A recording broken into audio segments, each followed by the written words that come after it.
سلام علیکم و رحمت الله و برکاته. سلام بر کل پرچکان از مهربانم. سلام بر کل بندگان الله. ای بندگان الله، جانم در نام الله تعالی را ای غریبان در حقی خلق خراسان دعای نکنید. جانم در قدرت های الله تعالی نگرید. 19 مارت 2021 سال حالا ساعت نیمچکان 12 شب کار کرده ایستاده است. بعد بیگه سیل آمده قریب همه را بلنگور کرده بود. نگرید چقدر جاله زده ایستاده است.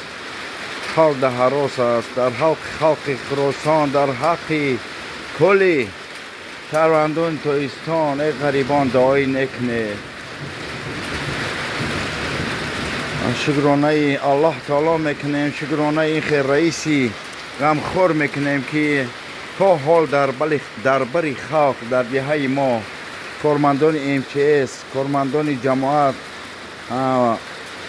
با تشبث رئیس نایه محترم احمدزاده الهام شمال، حالا من نو 5 منت شد از پیششان آمدم. در دهه ما دهه حلقجت رحم خاک را خورده تا حال در دهه ما ایستادن. نگرید زمین را سفید کرده.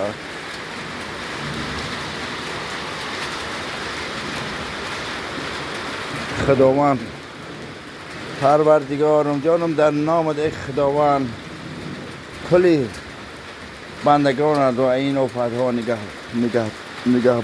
نگهدار باش. پروردگارم ای خدای بزرگم